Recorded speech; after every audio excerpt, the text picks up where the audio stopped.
Hello friends, welcome back to my YouTube channel perfect English classes. दोस्तों, आज हम future tense के बारे में सीखेंगे और सबसे पहले सीखेंगे फ्यूचर इंडेफिनिट टेंस। इस टेंस में भविष्य में कार्य के करने या होने का पता चलता है, लेकिन हमें यह निश्चित नहीं होता कि कार्य कितनी देर तक होगा। हिंदी वाक्यों के अंत में इस तरह के शब्द आते हैं गा, गी, गे। ये टेंस बहुत ही आसान है। आप एक सेंटेंस समझ लेंगे या दो सेंटेंस समझ लेंगे तो ये टेंस क्लियर हो जाएगा। तो आप वीडियो को ध्यान से देखते हैं बोर्ड पर क्या लिखा हुआ है और उसको समझने की कोशिश करते हैं। सबसे पहले आप पहचान करेंगे, मैंने अभी बताया कि हिंदी वाक्यों के अंत में गा, गी, गे शब्द आएंगे। क्या आएगा? गा, गी, गे। जैसे वह जाएगा, हम क्रिकेट खेलेंगे, ये बच्ची अपना कार्य करेगी। इस तरह के जो भी शब्द आएंगे हिंदी वाक्यों के अंत में, तो वो ये प्रदर्शित करेंगे, ये प्रकट करेंगे कि ये वाक्य फ्यूचर इंडेफिनिट टेंस का है। ठीक है, अब हम इसको बनाएंगे कैसे, हम इसको ट्रांसलेट कैसे करेंगे देखेंगे। सबसे पहले अफर्मेटिव सेंटेंस में हम सब्जेक्ट के साथ विल या शैल का प्रयोग करेंगे। उसके बाद वर्ब की first form, object, etcetera word. Negative में हम विल या शैल के बाद नोट लगाएंगे और फर्स्ट टाइप इंट्रोगेटिव में हम सब्जेक्ट के अकॉर्डिंग विल या शैल लाएंगे। आपको मैं क्लियर करता चलूँ कि विल का प्रयोग कहाँ होगा और शैल का प्रयोग कहाँ होगा। शैल का प्रयोग आई और वी के साथ करते हैं और विल का प्रयोग इसके अलावा जितने भी सब्जेक्ट आएंगे उनके साथ हम विल का प्रयोग करेंगे। तो फर्स्ट टाइप इंट्रोगेटिव में मैं आपको बता रहा था सब्जेक्ट के साथ विल या शैल का प्रयोग करेंगे। उसके बाद सब्जेक्ट लिखेंगे, वर्ब की first form, object, etcetera word. उसके बाद क्वेश्चन मार्क लगा देंगे और आपका इस तरह से यस नो टाइप या फर्स्ट टाइप इंट्रोगेटिव सेंटेंस बन जाएगा। सेकंड टाइप इंट्रोगेटिव में हम सबसे पहले प्रश्नवाचक शब्द जो हिंदी वाक्य के बीच में आएगा उसकी अंग्रेजी लिखेंगे। सब्जेक्ट के अकॉर्डिंग हम विल या शैल लिखेंगे और उसके बाद सब्जेक्ट रख देंगे। वर्ब की फर्स्ट फॉर्म फिर आनी है, उसके बाद ऑब्जेक्ट है, एटसेट्रा वर्ड और क्वेश्चन मार्क हम लगा देंगे। इस तरह से आपका ये सेकंड टाइप इंट्रोगेटिव भी बन जाएगा। आइए देखते हैं, हम एक सेंटेंस बना के देख लेते हैं।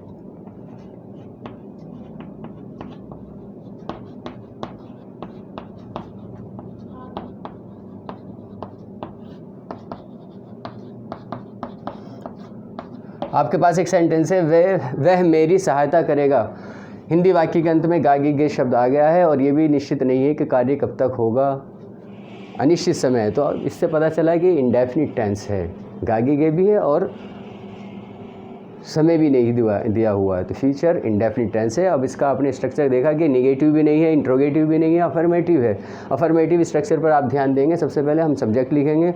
सब्जेक्ट को पहचान करना या पता लगाना आप सीख ही चुके हैं। सबसे पहले देखेंगे कि कार्य किसके द्वारा होगा। वह कोई है, लड़का या कोई आदमी है, तो आप लिखेंगे ही। सब्जेक्ट के बाद हम विल या शैल में से एक लाएंगे। आपको बता दिया गया है आई और वी के साथ हम शैल का प्रयोग कर रहेंगे और उसके अलावा जितने भी सब्जेक्ट हैं हमारे पास उसके साथ हम विल का प्रयोग करेंगे। ये ही है, ही के साथ हम विल का प्रयोग कर रहे हैं। उसके बाद मेन वर्ब सहायता करना, उसकी फर्स्ट फॉर्म हमें लानी है और ये होती है हेल्प। ही विल हेल्प, किसकी? मेरी। वर्ब के बाद ऑब्जेक्टिव कैसा आता है, इसलिए हमने मी लिख दिया।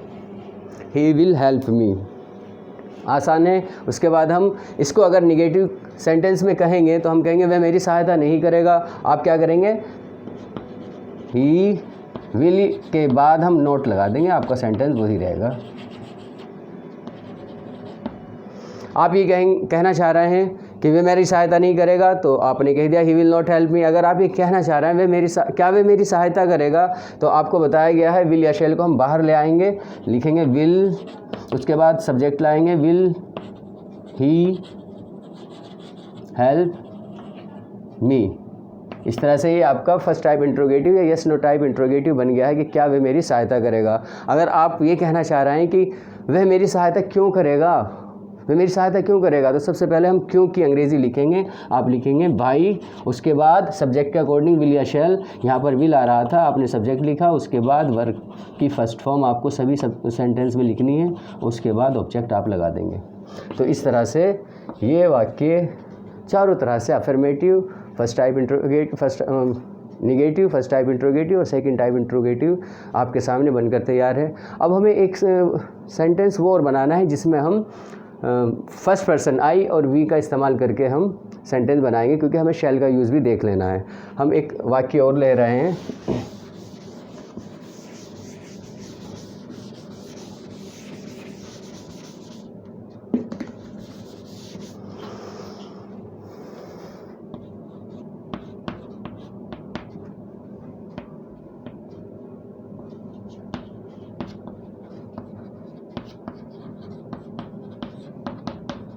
हम ये कहना चाह रहे हैं, मैं यह फल खाऊंगा। हमारे सामने एक वाक्य है, मैं ये फल खाऊंगा। हम इसका ट्रांसलेशन कैसे करेंगे? सबसे पहले सब्जेक्ट आपको दिखाई दे रहा है आई के साथ हम आई या वी के साथ हम शैल का इस्तेमाल करते हैं, आई शैल।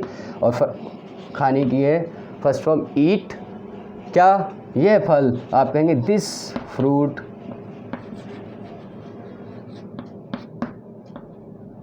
I will eat this fruit. आपको कहना है कि मैं ये फल नहीं खाऊंगा, आप कह देंगे I shall not eat this fruit.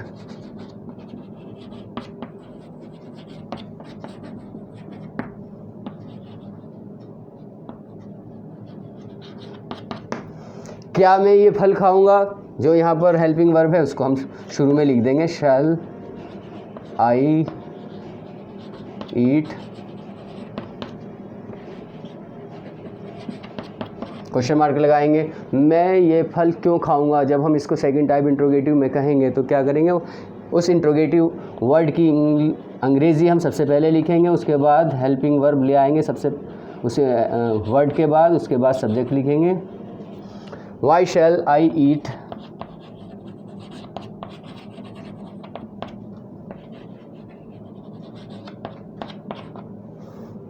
इस तरह से शैल का प्रयोग करके हमने एक सेंटेंस बनाना सीख लिया और विल का प्रयोग करके भी हमने एक सेंटेंस बनाना सीख लिया। अब मैं यहाँ पर आपको एक बात क्लियर करना चाहता हूँ कि कभी कभी हम ऐसे वाक्य भी बोलते हैं जिसमें हम किसी संकल्प, इच्छा, विश्वास, वचन, आदेश, इस तरह की बातें प्रकट करते हैं। तो जब हम इस तरह के वाक्य कहेंगे कि आपको वहाँ जाना पड़ेगा, आप ये काम अवश्य करोगे, इस तरह से प्रेशराइज़ किया जा रहा है या आपको कोई आदेश दिया जा रहा है, तो हम उस समय क्या परिवर्तन करेंगे इन वाक्यों में, हमें ये देखना है। कोई ज़्यादा डिफरेंस नहीं है, हमें जो हमारी हेल्पिंग वर्ब है उस पर ध्यान देना है। अभी हम नॉर्मल सेंटेंसेस में हम आई और वी के साथ शैल का प्रयोग कर रहे थे और ऑल अदर सब्जेक्ट के साथ हम विल का प्रयोग कर रहे थे। अगर ऐसा कोई सेंटेंस आता है कि उसमें कोई संकल्प, इच्छा, आदेश, वचन, इस तरह की बातें हों, विश्वास हो, तो उसमें हमें ये करना है कि जहाँ पर विल का इस्तेमाल हो रहा है वहाँ पर शैल, और जहाँ पर शैल का इस्तेमाल हो रहा है वहाँ पर विल का प्रयोग हम करेंगे। या ये कह लीजिए उस समय हम ऐसी स्थिति में हम आई वी के साथ विल का प्रयोग करेंगे और ऑल अदर के साथ शैल का प्रयोग करेंगे। मैं इसी से रिलेटेड एक वाक्य आपके सामने बनाऊँगा इसी तरह, जिससे कि आपका ये पॉइंट भी क्लियर हो जाए। आप ये कहना चाह रहे हैं, तुम वहाँ अवश्य जाओगे, तुम वहाँ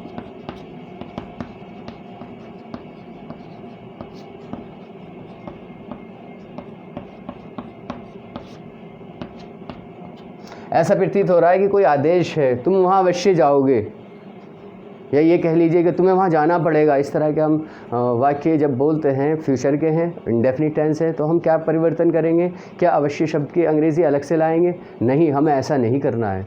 हमें सिर्फ जो हमारी हेल्पिंग वर्ब है उसमें चेंज करना है। जहाँ पर हम विल का प्रयोग कर रहे थे वहाँ पर शैल आ जाएगा, और जहाँ पर हम शैल का प्रयोग कर रहे थे वहाँ पर विल आ जाएगा। बस इतना सा करना है, ठीक है। तो हम यहाँ देखेंगे सब्जेक्ट हमारा यू है, यू के साथ नॉर्मल सेंटेंस में हम क्या प्रयोग करते हैं? विल। लेकिन अब ये नहीं करेंगे, हम क्या करेंगे?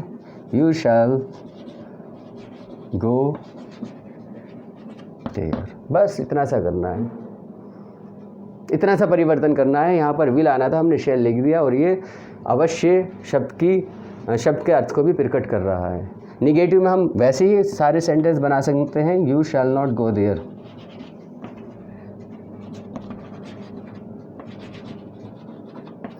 इंट्रोगेटिव, फर्स्ट टाइप इंट्रोगेटिव में आप उसी तरह से कह देंगे शैल यू गो देयर।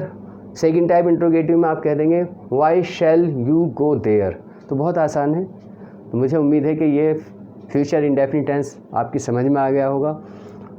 आप बहुत से बच्चे कह रहे हैं कि सर कभी भी ये नहीं कहते कि हमारे चैनल को शेयर करो, तो आज मैं सभी बच्चों से कह रहा हूँ कि हमारे चैनल को शेयर भी करते जाइए, सब्सक्राइब भी करवाते जाइए और अच्छे कमेंट करिए, एनकरेजिंग कमेंट। और जो हमारे वीडियो में कमी आपको लग रही है वो हमें बताते जाइए कमेंट बॉक्स में आकर कमेंट करके। लाइक करना ना भूलें। आज के लिए इतना ही। Thank you.